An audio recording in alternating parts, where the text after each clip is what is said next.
Allora, sono in Italia, questa è la mia vecchia cameretta ad Albignasego Padova. Non so chi di voi se la ricordi, questo luogo magico da cui è iniziato tutto. In questo video vorrei raccontarvi quel che mi sta succedendo e soprattutto esperienze, errori e riflessioni per poi spiegarvi perché sono qui e soprattutto dove sono diretto. Faccio un breve riepilogo per chi si è perso qualcosa. Il mio canale nasce 3 anni fa da questa finestra in bagno. E ho realizzato di come metà dell'intera popolazione mondiale viva con meno di €1 al giorno. Ma stringiamo un po' perché non voglio che questo video diventi un'autobiografia. Lo scopo del canale è sempre stato ed è condividere il mio approccio al denaro e alla crescita e maturazione di un progetto per aiutare chiunque lo segua. Incredibilmente la cosa vi è piaciuta e il ragazzino di Albignasego si è spostato a Londra ad inizio del 2020. Oggi è il primo giorno qui a Londra, l'inizio di questa avventura.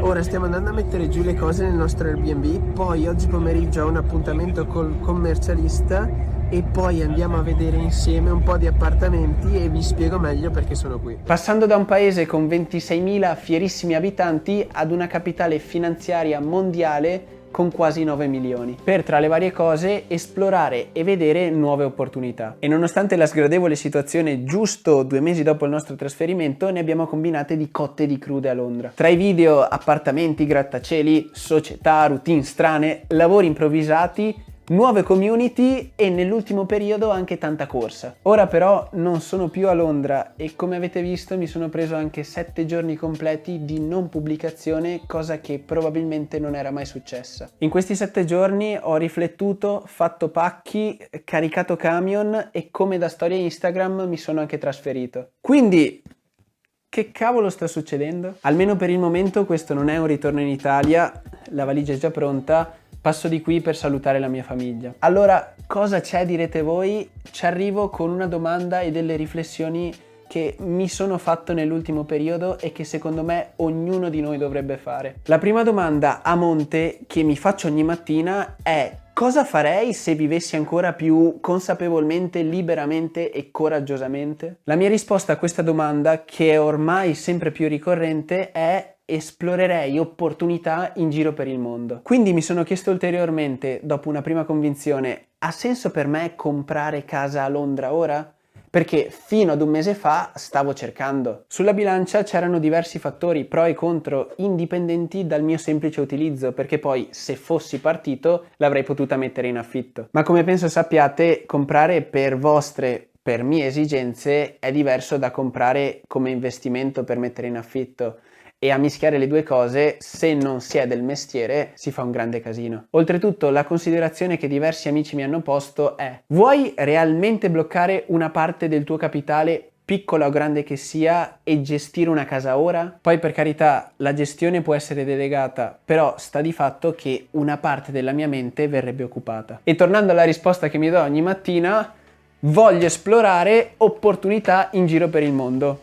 Casino. L'acquisto della casa a Londra con anche un mutuo, per quanto buono sia come affare o investimento, non ha alcun senso per la mia vita ora. Ho 23 anni e posso, devo e anche voglio prendermi rischi, fare errori, sbagliare e provare a rialzarmi. E probabilmente anche questa scelta di ripartire non sarà la migliore, ma sicuramente da questa imparerò moltissimo. Ed ora i soldi per pagare questa esperienza sono l'ultima cosa che guardo. E parlando di errori, voglio condividervene un altro ancora, continuando a fare da cavia. Questi sono scatoloni e valigie di attrezzatura che non mi servirà più. Come sapete, ho sempre cercato di approcciare il mondo con una filosofia minimalista, almeno dal punto di vista personale, ma dal punto di vista aziendale, con la scusa che gli oggetti che compravo sarebbero diventati un investimento per produrre contenuti e lavori migliori, non ho badato a spese. Con il senno di poi,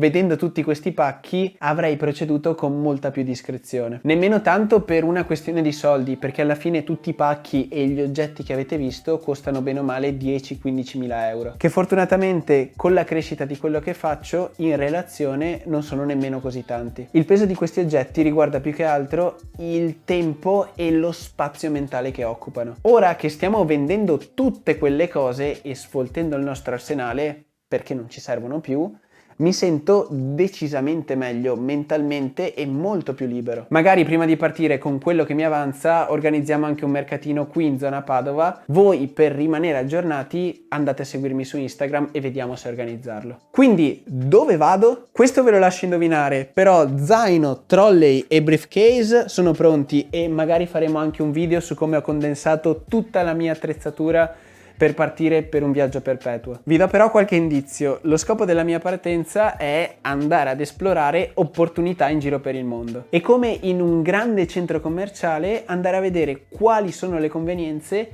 e cosa può offrire ogni stato che visiterò da un punto di vista imprenditoriale. Sarò in parte sì un nomade digitale, ma forse la descrizione migliore è nomade capitalista, prendendo anche spunto dal canale omonimo che stimo molto. E da una prima lista provvisoria degli stati penso che possiate capire cosa intendo. Singapore, Emirati Arabi, Panama, Estonia, Hong Kong, Stati Uniti, Malesia, Indonesia, Cayman, Malta, Cipro, Portogallo, eccetera. Se avete suggerimenti o ne volete aggiungere, accomodatevi nei commenti. E io il nome per questo progetto penso di averlo trovato, ma come sapete sono sempre aperto a nuove proposte. Detto questo, se volete essere i primi a scoprire tutti i miei spostamenti, date sempre un occhio al mio profilo Instagram.